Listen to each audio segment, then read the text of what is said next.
Martial Asim Munir और अब्बास इराक़ची के दरमियान बराह रास्त टेलीफोनिक गुफ्तगू के नतीजे में अमेरिका और ईरान के दरमियान इस्लामाबाद अमन मुज़ाकरात का दूसरा राउंड मुतवक्के है। अच्छा, लेकिन मुझे कम से कम इस राउंड से कोई बहुत बड़े मुआहदे की तवक्को नहीं है। हो सकता है कि सीज़ फायर की मुद्दत में इजाफा हो जाए या फिर मुज़ाकरात के तीसरे राउंड पर इत्तफाक हो जाए। कहने वाले ये कह रहे हैं कि ईरानी वज़ीर ख़ारजा ईरान की तरफ से जो फुल एंड फाइनल ऑफर है वो अमेरिका के लिए दे रहे हैं, लेकिन वो पाकिस्तान आके देना चाहते थे, पाकिस्तान को रिस्पेक्ट दे रहे हैं।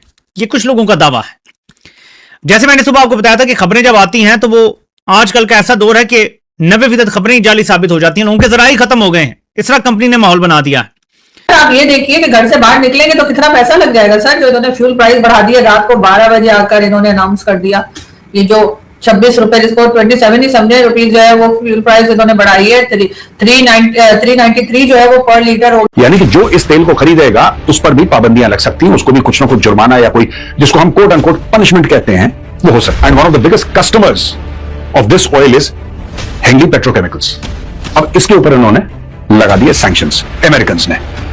मौसम से भी तेज रफ्तार से बदलते हैं डोनाल्ड ट्रंप। अमेरिकी राष्ट्रपति ट्रंप कब क्या कहेंगे और कितनी बार यू टर्न लेंगे, ये किसी को नहीं पता। मार्शल आसिम मुनीर और अब्बास इराक़ची के दरमियान बराह रास्त टेलीफोनिक गुफ्तगू के नतीजे में अमेरिका और ईरान के दरमियान इस्लामाबाद अमन मुज़ाकरात का दूसरा राउंड मुतवक्के है। अच्छा, लेकिन मुझे कम से कम इस राउंड से कोई बहुत बड़े मुआहदे की तवक्को नहीं है। हो सकता है कि सीज़ फायर की मुद्दत में इजाफा हो जाए या फिर मुज़ाकरात के तीसरे राउंड पर इत्तफाक हो जाए, क्योंकि अमेरिका बुली करके बात मनवाना चाहता है, जबकि ईरान, वो आप देख रहे हैं कि किसी भी दबाव के जेर असर और नाकाबंदी के खात्मे तक वो मुज़ाकरात से इनकार कर चुका था। और यूं फिलहाल किसी बड़े ब्रेक थ्रू का इम्कान तो दिखाई नहीं देता। हाँ, मगर बतौर सालिस ये सूरत हाल पाकिस्तान के लिए दो इंतहाओं के दरमियान तनी हुई एक रस्सी की तरह है, जिसके पुल सिरात पर पाकिस्तानी क़यादत हाथ में स्ट्रेटेजिक स्कूप का डंडा थामे बैलेंसिंग एक्ट करने की कोशिशों में मसरूफ है। अच्छा, अब जनाब, डंडे के एक तरफ इस मेहनत के फल का वजन है और दूसरी तरफ वो खतरात का पलड़ा है, जिसमें अंदरूनी और बैरूनी दोनों महाजों के खतरात सिमटे हैं।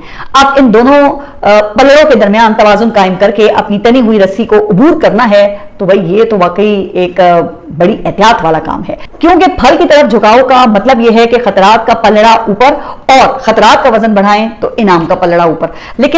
लेकिन किसी भी तरफ झुकाव का नतीजा एक ही है और वो है गहरी खाई। लिहाजा एक नाजुक बैलेंस कायम करके जाहिर है कि आगे बढ़ना है। वैसे भी हमारा काम फरीकैन के दरमियान पैगाम पहुंचाना और मिसट्रस्ट को कम करना है ना कि हम अमेरिका का वकील बनकर ईरान पर दबाव डाल सकते हैं और ना ही अमेरिका को मौजूदा सूरत हाल का जिम्मेदार ठहराने की पोजीशन में है, जो कि देखें सभी को अमेरिका की हठधर्मी की सूरत में वाज़ेह तौर पर नजर भी आ रहा है ना कि इस वक्त हो क्या रहा है। लेकिन सालिस की हैसियत से बतौर रियासत ये बात पाकिस्तानी लीडरशिप कर नहीं सकती है। तो इस लिहाज से अगर देखा जाए तो मेरा ख्याल है कि पाकिस्तान ने ये नाजुक बैलेंस अभी तक तो बरकरार रखा हुआ है, और शायद यही वजह है कि अल अरेबिया टीवी को एक पाकिस्तानी डिप्लोमेट ने बताया कि अगरचे मुज़ाकरात अभी खत्म नहीं हुए, लेकिन मुज़ाकराती अमल में डेडलॉक आ चुका है। तो अब देखते हैं फिर कि जो ये दूसरा राउंड है इसका नतीजा क्या निकले। कहने वाले ये कह रहे हैं कि ईरानी वज़ीर ख़ारजा ईरान की तरफ से जो फुल एंड फाइनल ऑफर है वो अमेरिका के लिए दे रहे हैं, लेकिन वो पाकिस्तान आके देना चाहते थे, पाकिस्तान को रिस्पेक्ट दे रहे हैं।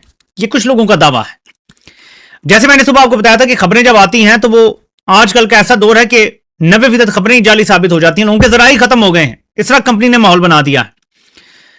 तो ये जो सूरत हाल है ये बताती है कि वो अगर फुल एंड फाइनल ऑफर देने आए हैं और अमेरिका इस बारे में सोचने के लिए तैयार है कि कहां तक हम एक्सेप्ट कर सकते हैं, कहां तक हम जा सकते हैं, तो सूरत हाल बेहतरी की तरफ जाने की गुंजाइश फिर मौजूद है। लेकिन इसके साथ साथ एक और चीज समझ लें। खबर आती है कि ट्रंप ने जैसे ही ये सुना कि ईरान के वज़ीर ख़ारजा आ रहे हैं तो उसने स्टीव विटकॉफ और जैरेड कुशनर को कहा कि भागो, तुम पहुंचो पाकिस्तान। यार, अगर वो फौरी तौर पे भागे भी तो उनको कम से कम 13-14 घंटे लग जाएंगे। इतनी देर तो ईरान के वज़ीर ख़ारजा ने कहा ही नहीं कि मैंने रहना है। लेकिन अब वो जिस टाइम पहुंचे हैं, क्या वो रात गुजारेंगे, क्या सुबह तक रहेंगे, क्या अमेरिकी वापस का इंतजार करेंगे? बताया यही जा रहा था कि वो इंतजार नहीं करेंगे, वो पैगाम छोड़ेंगे अमेरिका के लिए और अमेरिकी वफ्द आएगा और उसे बताया जाएगा बैठ के कि हाँ जी, तो ये मीटिंग्स जो होने जा रही हैं ये पाकिस्तान के साथ होने जा रही हैं, ईरान की भी और अमेरिका की भी।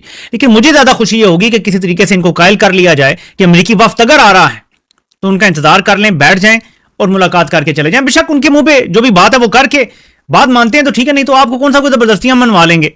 ये एक अच्छा नतीजा निकल सकता है इसमें से, क्योंकि जंग किसी के भी हक में नहीं है। लेकिन यहां एक मसला है। मोहम्मद कादरी लिखते हैं, ये साफी हैं ईरान के, an important issue in the Pakistani mediation approach is the lack of attention to the need for impartiality in the talks. Impartiality अगर नहीं होगी टॉक्स में, जो पाकिस्तान समझ नहीं पा रहा कि अगर मीडिएटर का रोल आपने प्ले करना है तो आपको इंपार्शियल नजर आना पड़ता है। पाकिस्तान वो करने में अब तक नाकाम हो गया है। Pakistan must dispel the suspicion of bias in favor of the Americans rather than trying to justify their excessive demands. This is the agenda of Arakchi.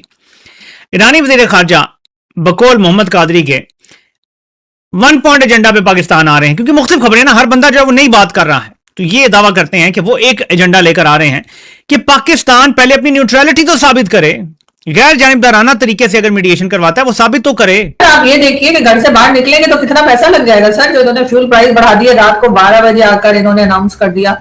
ये जो 26 रुपए, जिसको 27 ही समझे रुपीज जो है वो फ्यूल प्राइस इन्होंने बढ़ाई है। 393 जो है वो पर लीटर हो गया सर, डीजल भी 380 हो गया है, तो लोगों की तो चीखें निकल गई है। पहले ही सारा शहर इन्होंने बंद करके रखा था, अब पूरी कंट्री में इन्होंने फ्यूल प्राइस बढ़ा दिया, इनकी नौटंकियां ही खत्म नहीं हो रही है, तो आप देखिए। तो मैडम, पाकिस्तान की इस वक्त पूरी दुनिया में इज्जत बन रही है, दुनिया की निगाहें इस्लामाबाद की तरफ हैं, तो मतलब छोटी मोटी फिर आप ये चीजें तो हैं ना, मतलब आप देखें ना, हमारा काम है अमन कराना, हमने तो अमन के लिए बड़ा किरदार अदा किया। आप इमेजिन करें अगर पाकिस्तान उस वक्त सीज फायर ना कराता, शहबाज शरीफ साहब और फील्ड मार्शल, तो इस वक्त मिडल ईस्ट के अंदर धमाके हो रहे होने थे, कोई जहाज उड़ रहे होने थे, ईरान के ऊपर हमले हो रहे होने थे। तो हमने तो, आप इमेजिन करें, आज पता चला कि ईरानी कल से आए हुए हैं, सुना अमेरिकन भी आ रहे हैं।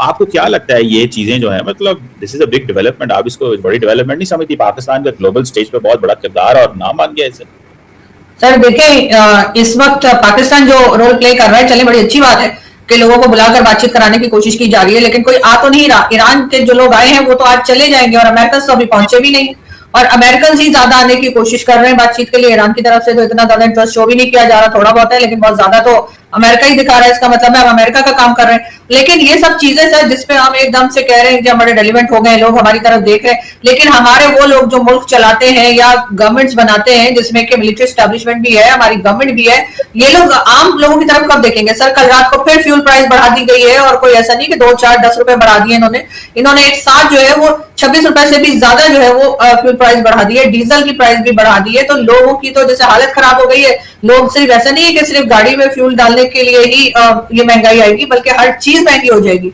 आप मार्केट में अगर एक ब्रेड लेने जाएंगे तो वो भी आपको पहले से महंगी मिलेगी। तो लोग तो अफोर्ड नहीं कर पा रहे। पाकिस्तान में जितनी ज्यादा अनएम्प्लॉयमेंट बढ़ती चली जा रही है, वो उसकी तरफ भी गवर्नमेंट नहीं देख रही है। वर्क फ्रॉम होम कह तो देते हैं कि जी वर्क फ्रॉम होम करें, स्टूडेंट्स को भी घर बिठा दिया सर, 3 दिन की छुट्टी हो गई है, फ्राइडे, सैटरडे, संडे, और कहा यह जा रहा है कि जी हम एनर्जी क्राइसिस में है, हम एनर्जी बचा रहे हैं। सर, कोई चीज तो अपनी तो ठीक चल रही नहीं है, और ये अमन कराने निकल पड़े हैं। तो किस लिए? ट्रम्प के कहने से ना, खुद तो नहीं गए। और अगर इतना इनको अमन कराने का शौक था तो सर, जिस वक्त ईरान की जो रिजीम जिसको मार डाला गया, जब उन्होंने अपने कंट्री के अंदर 35,000 लोग मार दिए, तब हमें ख्याल नहीं आया कि हम जाकर उनको रोकते और कहते कि जी आप अपने लोगों को मत मारिए। ये इंडिपेंडेंट रिफाइनरीज हैं, छोटी छोटी हैं, ये वो उस टाइप की रिफाइनरीज नहीं जैसा आप समझते हैं ऑयल रिफाइनरी बहुत बड़ी बड़ी है। ना ना ना, दीज आर स्मॉल रिफाइनरीज, ये इंडिपेंडेंट हैं, और इसमें ज्यादातर ईरानियन ऑयल और रशियन ऑयल जो कि सैंक्शनड है वो होता है, और एक शैंगडोंग प्रोविंस है चाइना में, वहां पे ज्यादातर रिफाइनरीज होती है। इसका ये कहने का मतलब नहीं है कि शैंगडोंग के बाहर नहीं होती है, लेकिन Shandong is very famous for these teapot refineries. ये इंडिविजुअल छोटी छोटी रिफाइनरीज हैं, छोटी छोटी रिफाइनरीज कई सारी हैं। इसको अलग से रखा गया है, अलग से रखा गया है कि आपकी इतनी ज्यादा छोटी छोटी रिफाइनरीज हैं कि अगर कभी सैंक्शन हो गया तो उससे ऑपरेशंस पे फर्क ना पड़े। ये कॉन्सेप्ट है चाइना में टी पॉट रिफाइनरीज का। अब ये देखिए साहब, the Trump administration said on Friday it imposed sanctions on an independent T pot refinery in China for buying billions of dollars worth of Iranian oil as Washington and Tehran headed to another round of peace talks over the weekend. The Treasury Department targeted Hengli Petrochemical, which is in Dalian. This refinery, which is said to be one of Iran's largest customers of crude oil and petroleum products. The department Office of Foreign Assets Control said it also imposed sanctions on about 40 shipping companies and vessels that operate as part of Iran's shadow fleet. अच्छा, यहां पे China ने बोला है कि साहब अच्छा, ये जो हेंगली पेट्रोकेमिकल है डालियान में और कुछ शैंगडोंग में भी है, इन सब के ऊपर इन्होंने क्या है कि सैंक्शंस लगाना शुरू कर दिया, उसकी कार्रवाई कर दी है, और इस पे तो हेंगली पेट्रोकेमिकल पे कर ही दिया है। ये अरबों डॉलर का ईरानी तेल खरीदा। अच्छा, ईरानी तेल सैंक्शनड ऑयल, यानी कि जो इस तेल को खरीदेगा उस पर भी पाबंदियां लग सकती हैं, उसको भी कुछ ना कुछ जुर्माना या कोई जिसको हम कोट अनकोट पनिशमेंट कहते हैं वो हो सकता है, टैरिफ लग सकते हैं, 10 और चीजें यूएस कर सकता है, यूएस करता भी है। तो यहां पे हेंगली पेट्रोकेमिकल जो डालियान में है, ये बहुत अरबों डॉलर के worth of oil it used to buy from Iran. यहां पे चाइना ने बोला है कि इलीगल है, यूनिलैटरल है सैंक्शंस, इसको पॉलिटिकल टूल की तरह आप इस्तेमाल मत करिए, abusing various kinds of sanctions to hit Chinese companies. अब ये बोला है 80% ईरान का जो ऑयल है 2025 में गया था, वो 80% ईरान का तेल चीन को गया था, कुछ लोग 90% तक की बात करते हैं दोस्तों, so it is somewhere between 80 to 90%, क्योंकि अनअकाउंटेड फॉर है। Iran is almost off the grid, लेकिन सब लोग ये मानते हैं between 80 to 90% of Iran oil is going to China, and one of the biggest customers of this oil is Hengli petrochemicals. अब इसके ऊपर इन्होंने लगा दिए सैंक्शंस, अमेरिकन ने। तो यहां पे ट्रेजरी सेक्रेटरी स्कॉट बेसेंट का ये कहना है, economic furies imposing financial stranglehold on the Iranian regime. ये 2-3 तरीके से करा है, मैं आपको समझा देता हूं अमेरिका गेम क्या कर रहा है। अब बमबारी बंद हो गई है, लेकिन अमेरिका ने बोला है कि जो हम इकोनॉमिक सैंक्शंस लगा रहे हैं ईरान के ऊपर, इसका असर बमबारी से ज्यादा होगा। पाकिस्तान की हालत उस पड़ोसी जैसी हो गई है जो दो बड़े गुंडों की लड़ाई में बीच में घुसकर भाई भाई करवाने की कोशिश करता है, पर दोनों गुंडे उस धक्का देकर निकाल देते हैं। अभी का सीन यह है कि ईरान के foreign minister Abbas Araghchi Islamabad पहुंचे तो पर उनके दोस्तों केवल 1-2 कदम है। पाकिस्तान ढिंडोरा पीट रहा था कि हम ईरान और अमेरिका की दुश्मनी खत्म करवा देंगे, हमारे यहाँ बड़ी मीटिंग होगी, और ईरान ने इस्लामाबाद की जमीन पर पैर रखते ही पाकिस्तान के मुंह पर थप्पड़ जड़ दिया। उन्होंने साफ कहा है कि भाई हम यहाँ अमेरिका से मिलने नहीं आए हैं। सोचो पाकिस्तान की कितनी बेइज्जती है कि तुम्हें अपने घर दावत रखी और देश में आते ही कह दिया है कि मैं वो तुम्हारे दूसरे देश से बात तक नहीं करूंगा। अब मजा देखो, उधर अमेरिका अभी अलग हवा में उड़ रहा है। ट्रंप ने अपने खास बंदे स्टेट विटकॉफ और अपने दोस्तों बहुत खास दामाद है जावेद कुशनर को पाकिस्तान भेजने का ऐलान किया था। अमेरिका के प्रेस सेक्रेटरी करीम लेविट तो ऐसे बोल रहे थे कि जैसे ईरान गिड़गिड़ा रहा है और बात करने के लिए तड़प रहा है उससे। उन्होंने कहा कि ईरानी लोग मिलना चाहते हैं, वो बैठकर बात करना चाहते हैं। अब यहाँ एक तरफ अमेरिका बोल रहा है कि ईरान पीछे पड़ा है और दूसरी तरफ ईरान कह रहा है कि भाई हमें तो कोई इंटरेस्ट नहीं, हटो यार, हमें कोई बात नहीं करनी, ऐसा ईरान बोल रहा है। बीच में पाकिस्तान की डिप्लोमेटिक इज्जत का दोस्तों कचरा हो गया है। पाकिस्तान के ड्यूटी पीएम इसाक डार बेचारे बार बार माइक पर आकर कहते हैं कि हम फैसिलिटेशन कर रहे हैं, हम पीस लाएंगे, और सच तो यह है कि उनकी कोई सुनी नहीं रहा है। ईरान ने तो यहां तक कह दिया है कि अगर हमें कोई मैसेज देना भी हुआ तो हम पाकिस्तान को पोस्टमैन की तरह इस्तेमाल करेंगे। मतलब ईरान अपनी बात पाकिस्तान को बताएगा और पाकिस्तान जाकर अमेरिका को सुनाएगा। डायरेक्ट टेबल पर बैठने की औकात नहीं है दोस्तों।